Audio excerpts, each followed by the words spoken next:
कन्याकुमारी से कश्मीर तक की भारत जोड़ो यात्रा की कामयाबी को कांग्रेस की राजनीतिक वापसी के लिए बुनियाद मान रही पार्टी ने देश के सबसे सुदूर पूर्व अरुणाचल प्रदेश से पश्चिम में गुजरात तक राहुल गांधी की भारत जोड़ो यात्रा 2.0 की योजना पर चर्चा शुरू कर दी है। इस यात्रा को अरुणाचल के लोहित जिले के परशुराम कुंड से शुरू कर महात्मा गांधी की जन्मस्थली पोरबंदर में समाप्त करने की रूपरेखा पर पार्टी चर्चा कर रही है। कांग्रेस के रायपुर में 24 से 26 फरवरी तक होने वाले प्लेनरी सत्र के बाद पूर्व से पश्चिम तक की राहुल की अगली यात्रा को अंतिम रूप दिए जाने के संकेत हैं। लंबे अरसे से राजनीतिक संक्रमण के दौर से रूबरू हो रही कांग्रेस को भारत जोड़ो यात्रा ने राजनीतिक संघर्ष की दिशा दिखाई है और 2024 के सियासी संग्राम तक पार्टी इसे नरम नहीं पड़ने देना चाहती। इसीलिए दक्षिण से उत्तर के बाद अगले लोकसभा चुनाव की तैयारियों के लिहाज से पूर्व और पश्चिम को जोड़ने की राहुल की प्रस्तावित यात्रा को पार्टी अपने प्रभावी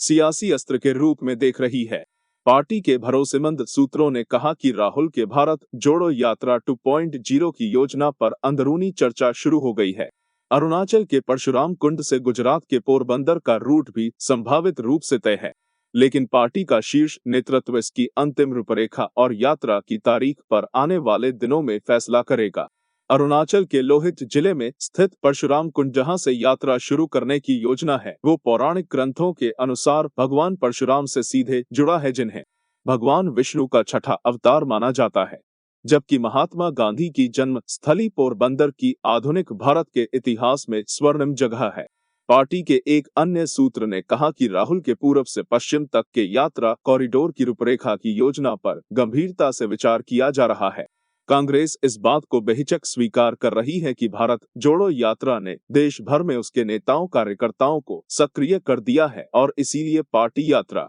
की गूंज को ठंडा नहीं पड़ने देने के प्रयासों में जुटी है। प्रधानमंत्री नरेंद्र मोदी के मुकाबले विपक्ष का चेहरा कौन होगा, इसकी लंबे समय से चल रही बहस में राहुल गांधी ने इस दौड़ में शामिल तमाम क्षेत्रीय दलों के कई दिग्गजों को पीछे छोड़ दिया है और पूर्व से पश्चिम की यात्रा पर निकलकर राहुल विपक्षी नेतृत्व की रह रही सही बहस की गुंजाइश को भी खत्म करने का प्रयास करेंगे।